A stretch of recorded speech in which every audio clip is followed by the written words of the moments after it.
আজকে পান্তা ভাত খামু আন্ডা দিয়ে পেঁয়াজ দিয়ে মরিচ দিয়ে। এই যে আমি ভাত রেডি করছি, আন্ডা বাজছি, এই যে পেঁয়াজ মরিচ, দেখি কিরকম লাগে। ওজন আছে, তলে বয়ে নেবো পাখার মধ্যে।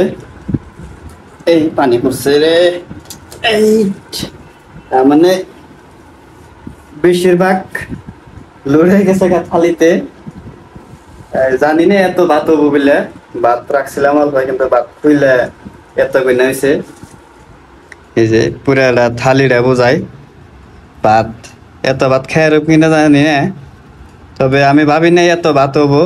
ভাত মোটামুটি অল্প ভাত রাখছিলাম, একটা দলা চাল দলাটা পরে ভাঙ্গে আমি পানি দিয়েছিলাম, হওয়ার পরে এত কিনা ভাত হয়েছে, থালিটা বোঝাই গেছে গা। তবে চেষ্টা করুন সবগুলা খাওয়ার জন্য, আর খামোই ইনশাল্লাহ।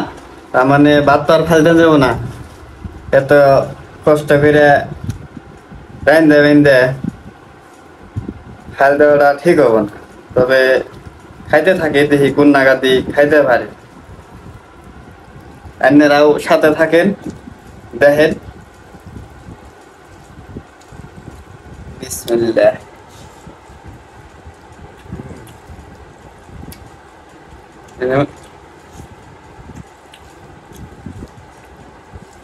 আন্ডা ভাজা মরিচ পেঁয়াজ দারুন। আগে খুব খাইতাম পানিতে ভাত, এখন খাওয়া হয় না। রাত্রে আবার সবজি কম আসল, তার জন্য পানি দেওয়া ছিলাম ভাত। ভাবলাম দিনে রোদ উঠে যদি তাহলে ভালো লাগো। পরে রোদ তো অত ওঠা নাই, কিন্তু ভাতই তো খান্না হবো।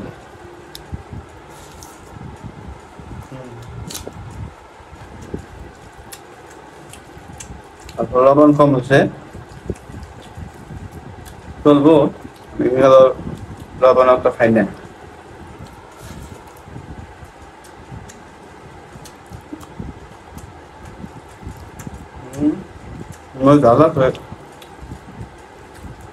সামান্য খামো কিছু জিবলা লাগছে। জাল বলতে কি আমি মোজ খাই না, তারপরও নিছি।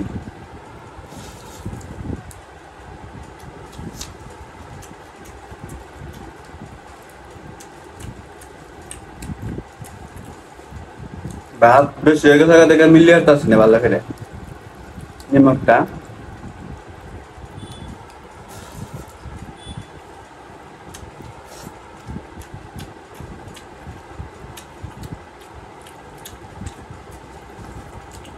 আন্ডা ভাজা নিমক ঠিক হয়েছে।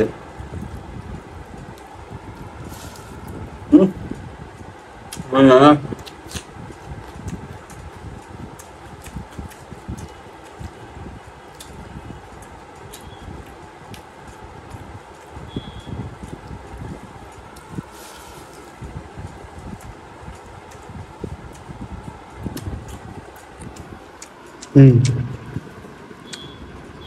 ভাতম নেড়েছে।